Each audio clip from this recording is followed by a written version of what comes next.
Hi ഗീസ്, എല്ലാവർക്കും good family YouTube ചാനലിലേക്ക് സ്വാഗതം. ഞാനിതാ പൊടി കുഴച്ചുകൊണ്ടിരിക്കുകയാണ്. സമൂസ ഉണ്ടാക്കാൻ വേണ്ടിയിട്ടാണ്.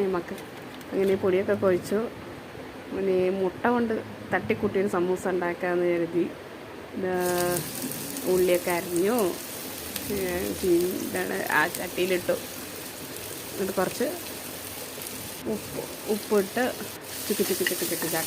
ആക്കി, പിന്നെ കുറച്ച് ഇഞ്ചിയും വെളുത്തുള്ളിയും കുറച്ച് ചതച്ചിട്ട് മഞ്ഞൾപ്പൊടി ഇട്ട് ഇങ്ങനെ ഇളക്കി, പിന്നെ മുളക് പൊടിയിട്ട് ഇങ്ങനെ ഇളക്കി, രണ്ട് മുട്ടയും പൊട്ടിച്ചിട്ട്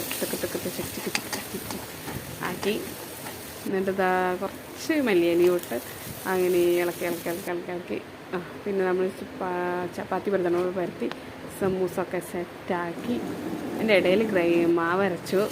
എന്നിട്ട് സമൂസ ഉണ്ടാക്കാൻ കുറച്ച് ഓയിലെടുത്തോളൂ, കുറേ ഓയിലെടുക്കാൻ പറ്റില്ല, കാരണം ഓയിൽ തീർന്നു പോയില്ലേ, അതുകൊണ്ട്. അപ്പോൾ സമൂസൊക്കെ ആക്കി അതിന് തട്ടിക്കൂട്ട് സമൂസ, അങ്ങനെ സമൂസ റെഡിയായി. ഇടയിൽ കട്ടനൊക്കെ വെച്ചു. എൻ്റെ മക്കൾ സ്കൂളിട്ട് വരുന്നു. പിന്നെ മൂന്നാമത്തെ ആളും വന്നു. അങ്ങനെ മക്കൾക്ക് ചായ ഒക്കെ കൊടുത്തു, എല്ലാവർക്കും ഓതി വെച്ച് കൊടുത്തു, അല്ലെങ്കിൽ യുദ്ധം ഉണ്ടാവും. അങ്ങനെ അവർ കഴിച്ചു.